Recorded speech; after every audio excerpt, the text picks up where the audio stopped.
Københavns Lufthavn i Kastrup ønsker at få lov til at ombygge, så de kan håndtere flere passagerer. I dag flyver knap 30 millioner passagerer ind og ud af Kastrup om året.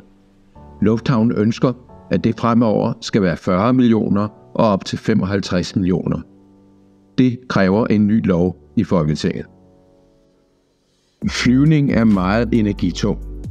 Vi har alle stået og beundret et fly, der letter og flyver op i den tynde luft. Det kommer med en pris i form af et stort energiforbrug, og indtil videre med fossil energi. Ikke alene betyder det store CO2-udledninger, men luftfarten kæmper også med det faktum, at afbrænding af kulstofholdigt brændstof oppe i luften påvirker atmosfæren, så CO2-udledningen skal ganges med 3 for at vise klimabelastningen. I gennemsnit koster 1 kilometer flyvning for en passager således i dag ca. 300 gram CO2-ekvivalenter. Det skal ses i forhold til elektriske tog, der for tiden i Europa i gennemsnit udleder 12 gram.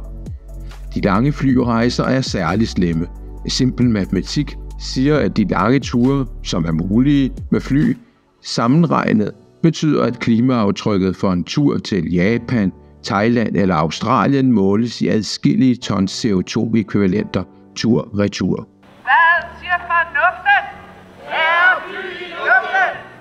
Så længe luftfarten sviner så meget, må reguleringer og afgifter have det fokus, at luftfartens udledninger ikke samlet må stige. Der er ingen undskyldninger for, at luftfarten må gå enegang og ødelægge klimaet mere og mere. Lov L 19 om lufthavnsudbygningen må sættes på pause.